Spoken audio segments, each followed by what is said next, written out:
मैं मारुति नंदन मिश्रा कृष्णा शिक्षा निकेतन उच्चतर माध्यमिक विद्यालय नरही बलिया में संस्कृत विषय के सहायक अध्यापक के पद पर कार्यरत हूँ। इस वैश्विक महामारी कोरोना को दृष्टिगत रखते हुए शासन के आदेशानुसार तथा हमारे आदरणीय प्रबंधक महोदय के दिशा निर्देश में छात्रों के भविष्य को देखते हुए उनकी ऑनलाइन क्लास चलाई जा रही है, जिसके संदर्भ में मैं आपके समक्ष संस्कृत विषय को पढ़ाने के लिए प्रस्तुत हुआ हूँ। तो आपके साहित्य विधा में आपकी 3 पाठ्य पुस्तकें हैं, जिसमें सबसे पहले हम संस्कृत गद्य भारती के पाठ 1 अस्माकं राष्ट्रीय प्रतीकानि से प्रारंभ करते हैं। इस अध्याय में हमारे देश के जो प्रतीक और राजचिन्ह हैं, इसके अलावा हमारे देश के लिए क्या उचित और क्या अनुचित है, इसके संदर्भ में जो कि है उल्लेख किया गया है। तो चलिए आइए देखते हैं अस्माकं राष्ट्रीय प्रतीकानि। जिन छात्रों को किसी भी प्रकार का समस्या उत्पन्न होता है तो नीचे कमेंट सेक्शन में मैसेज अपना मेंशन कर दें, उनका सॉल्यूशन हो जाएगा। और आपके स्क्रीन पर पैराग्राफ और उनके वर्ड मीनिंग भी दिए जा रहे हैं, उनको आप नोट कर लेंगे और कहीं अपने नोटबुक में लिख के रखेंगे और उसको रिवीजन भी करना है बराबर। तो चलिए आइए देखते हैं।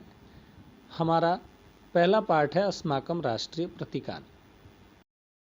तो देखिए बच्चों, आपके स्क्रीन पे पहला पैराग्राफ दिया हुआ है। सामने उस पैराग्राफ से रिलेटेड वर्ड मीनिंग है, उनका आपको नोटबुक पे लिखना है, याद करना है, रिवीजन करना है।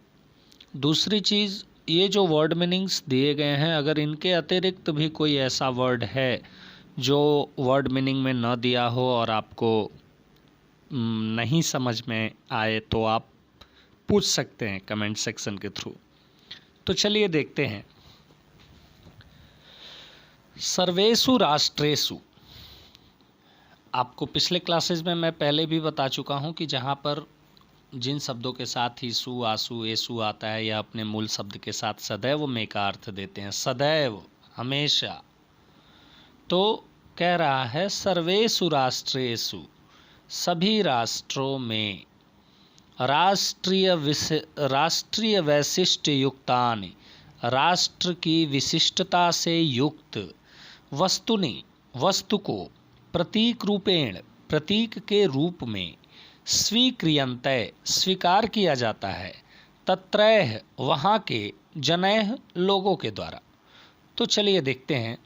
सभी राष्ट्रों में उस राष्ट्र की विशिष्टता से युक्त किसी वस्तु को प्रतीक के रूप में वहाँ के लोगों के द्वारा स्वीकार किया जाता है।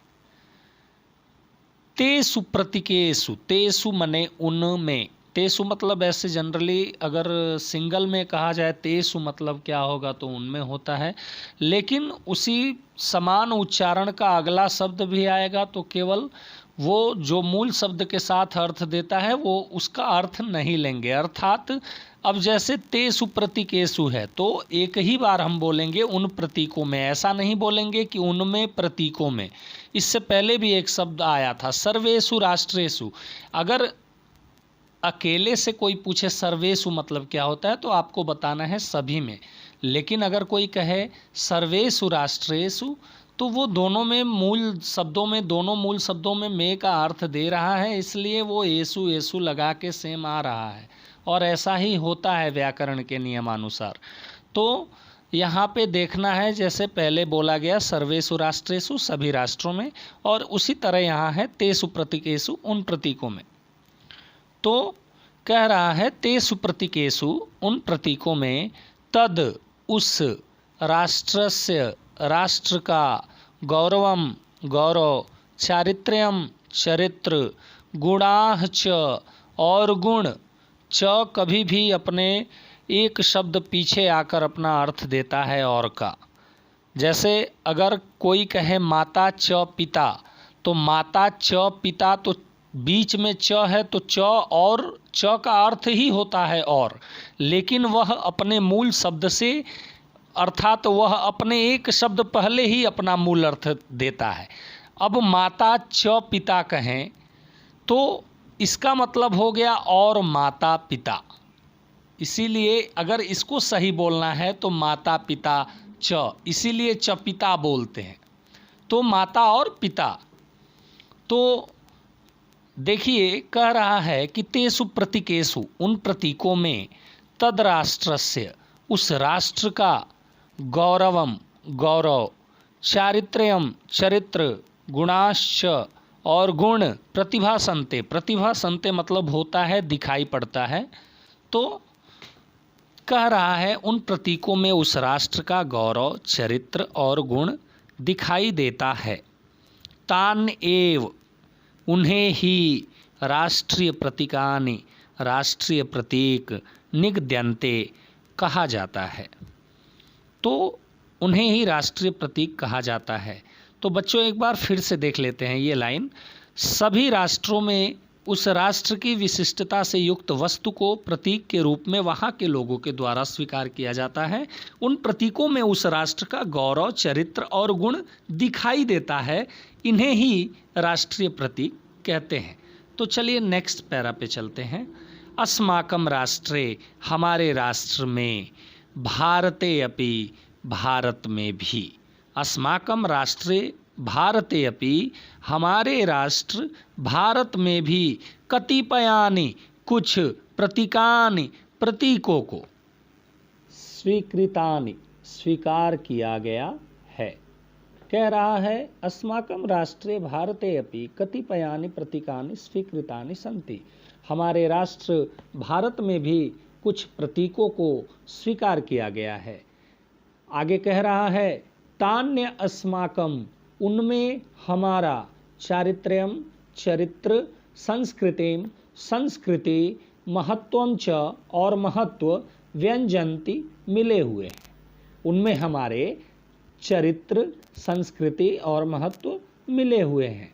पक्षिषु कतमः, कुछ पक्षियों में, पशुषु कतमः, कुछ पशुओं में, पुष्पेषु कतमम, कुछ पुष्पों में, वास्माकम, जिन्हें हमारे राष्ट्रीय महिम्ना, राष्ट्र के महान, प्रातिनिध्यम, प्रतिनिधियों द्वारा, विदधातीति विचारे, व ध्यान पूर्वक विचार करके, प्रतीकानि निर्धारितानि सन्ति, इन प्रतीकों को निर्धारित किया गया है। तो कह रहा है कि हमारे राष्ट्र भारत में भी कुछ प्रतीकों को स्वीकार किया गया है। उनमें हमारा चरित्र, संस्कृति और महत्व मिला हुआ है। कुछ पक्षियों में, कुछ पशुओं में, कुछ पुष्पों में, जो हमारे राष्ट्र के महान प्रतिनिधियों द्वारा ध्यान पूर्वक विचार करके इन प्रतीकों को निर्धारित किया गया है। तो बच्चों ये हमारा पैरा खत्म होता है। चलिए एक बार सरसरी निगाह से देख लेते हैं। सभी राष्ट्रों में राष्ट्र की विशिष्टता से युक्त वस्तु को प्रतीक के रूप में वहाँ के लोगों के द्वारा स्वीकार किया जाता है। उन प्रतीकों में उस राष्ट्र का गौरव, चरित्र और गुण दिखाई पड़ता है। उन्हें ही राष्ट्रीय प्रतीक कहा जाता है। हमारे राष्ट्र भारत में भी कुछ प्रतीकों को स्वीकार किया गया है। उनमें हमारा चरित्र, संस्कृति और महत्व मिला हुआ है। कुछ पक्षियों में, कुछ पशुओं में, कुछ पुष्पों में, जिनको हमारे राष्ट्र के महान प्रतिनिधियों द्वारा ध्यानपूर्वक विचार करके इन प्रतीकों को निर्धारित किया गया है। तो बच्चों ये हमारा पहला पैरा था। हमें नहीं लगता कि किसी को समस्या होनी चाहिए। अगर होता है तो आप कमेंट के थ्रू अपनी बात रख सकते हैं, और अगर नहीं समझ में आता है तो मैं पहले भी बता चुका हूं कि आप दोबारा इस वीडियो क्लिप को सुने, 3 बार सुने, बार बार सुने, जब तक समझ में नहीं आता। और इसको वर्ड मीनिंग को आप नोट करिए, याद करिए, और ध्यान से पढ़ाते समय उन शब्दों को देखिए और ध्यान से समझिए, तभी आपको व्याख्या करने पूर्ण रूप से आ सकता है। तो चलिए बढ़ते हैं आगे। तो बच्चों स्क्रीन पे आपके दूसरा पैराग्राफ आ चुका है।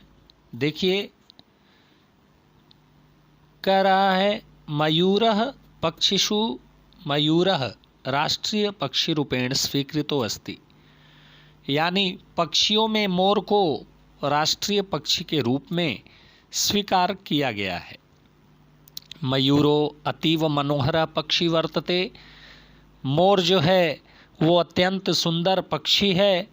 चंद्र कवलय संवलितानि चित्रितानि तस्य पिक्षानि मनांसि हरन्ति, यानी चंद्रमा के आकार के वृत्त, चंद्र कवलय संवलितानि यानी चंद्रमा के आकार के वृत्त के समान, चित्रितानि चित्रित, तस्य पिक्षानि उसके पंख, मनांसि हरन्ति मनों को हमारे आकर्षित करते हैं। यदा गगनम, यदा मतलब जब, गगनम आकाश में, श्यामल मेघारक्षम भवति यानी जब आसमान में बादल छा जाते हैं, तदा मयूरो नृत्यति तब जो मोर है वो नाचता है। तस्य तदानीन्तनं नर्तनं नयनं सुखम करम अपि च चेतश्च चमत्कारम भवति, कह रहा है कि उसके लगातार इस नर्तन को, नृत्य को देखकर हमारे नयनों को, नयन सुखम करम अपि च चेतश्च चमत्कारम भवति, हमारे नयनों को चमत्कारिक तथा सुख प्राप्त होता है। फिर से देख लीजिए इसको, उसके लगातार इस नृत्य को देखकर हमारे नयनों को सुख प्राप्त होता है तथा यह चमत्कारिक मालूम पड़ता है या चमत्कारिक महसूस होता है। मधु मधुर स्वरो अपि मयूरो विषधरान भुंकते, मधुर मधुर अर्थात मीठी वाणी होने पर भी मयूर, मोर बड़े से बड़े विषधर सर्प को भी भुंकते, खा जाता है। इदम एव अस्माकं राष्ट्रीय चारित्र्यम विद्यते, इसमें हमारा एक राष्ट्रीय चरित्र दिखाई देता है। सर्वे सह मधुरम वाच्यम, सभी के साथ मधुर बोलो, मधुरम व्यवहरितव्यम, मधुर व्यवहार करो, मधुरम आचरितव्यम, मधुर आचरण करो। किंतु लेकिन ये जो राष्ट्रद्रोहिणो अत्याचार परायणा, जो राष्ट्र के द्रोही और अत्याचार के कार्यों में लिप्त हैं, तथा राष्ट्रीय अखंडतायाः राष्ट्रीय एकस्य वा विघातकाः विषमुखा सर्पतुल्याय मयूरेणैव राष्ट्रेण व्यापादितव्या, अर्थात कह रहा है कि सभी के साथ मधुर बोलो, सभी के साथ मधुर व्यवहार करो, सभी के साथ मधुर आचरण करो, परंतु जो राष्ट्र के द्रोही हों, अत्याचार में लिप्त हों और किसी न किसी प्रकार से राष्ट्र की अखंडता अथवा राष्ट्र की एकता के लिए उन सर्पमुखी, उन विषमुखी सर्पों के समान घातक लोगों का मयूरेणैव राष्ट्रेण व्यापादितव्या, मयूर के द्वारा उसको कुचलकर राष्ट्र की रक्षा की जाती है। तो बच्चों देखो, इसको फिर से हम एक बार देख लेते हैं सरसरी निगाह से। मयूर, मोर, पक्षियों में मोर को राष्ट्रीय पक्षी के रूप में स्वीकार किया गया है। मोर अत्यंत सुंदर पक्षी है। चंद्रमा के आकार के वृत्त के समान चित्रित उसके पंख हमारे मनों को आकर्षित करते हैं। जब आसमान में बादल छा जाते हैं तब मोर नृत्य करता है। उसके लगातार इस नृत्य को देखकर हमारे नयनों को सुख प्राप्त होता है तथा यह चमत्कारिक जैसा महसूस होता है या चमत्कारिक होता है। भवती दिया है, होता है। मधुर मधुर स्वरो अपि, मधुर मधुर मीठी मीठी वाणी होने पर भी मयूर बड़े से बड़े विषधर सर्पों को खा जाता है। इसमें हमारे राष्ट्र की एक चरित्र दिखाई देता है। सभी के साथ मधुर बोलो, सभी के साथ मधुर व्यवहार करो, सभी के साथ मधुर आचरण करो। किंतु जो राष्ट्र के द्रोही और अत्याचार में परायण अर्थात अत्याचार में लिप्त लोग, जो राष्ट्र की अखंडता एवं एकता के लिए उस विषमुखी सर्प के समान हैं, उनको मयूर के द्वारा ही इस देश की रक्षा के लिए, इस राष्ट्र की रक्षा के लिए उसको कुचल दिया जाना चाहिए। अर्थात कहने का तात्पर्य यह है कि हमें भी मयूर के समान बनकर किसी के भी साथ मधुर वाणी, किसी के भी साथ मधुर आचरण करना चाहिए, परंतु राष्ट्रद्रोहियों को अपने भारत माता की, अपने देश की सेवा करने के लिए उन राष्ट्रद्रोहियों को, वे राष्ट्रद्रोही उस विषमुखी सर्प के समान हैं और ऐसे राष्ट्रद्रोहियों को जो है कि उनका नाश कर देना चाहिए और अपने देश की रक्षा करनी चाहिए। तो आज के लिए बस इतना ही, फिर मिलते हैं नेक्स्ट वीडियो में। तब तक के लिए आप सभी लोग इन दोनों पैराग्राफ के वर्ड मीनिंग को नोटबुक में कर लीजिएगा और इसके बाद से लिख लीजिएगा। बाकी बचा सारांश का, तो जब ये पाठ पढ़ा के ख़त्म हो जाएगा तो आपको सारांश का जो है PDF फाइल आपको व्हाट्सएप पे उपलब्ध करा दिया जाएगा। तो बच्चों, जो भी प्रॉब्लम होता है आप कमेंट सेक्शन में रिप्लाई दीजिएगा। अगर कोई प्रॉब्लम होता है तो कमेंट सेक्शन में मैसेज कीजिएगा, और जिसको ज़्यादा अर्थ में परेशानी हो रही है वो एक वीडियो को कम से कम 2 या 3 बार देखे सुने, तभी उसको समझ में आएगा। Thank you so much.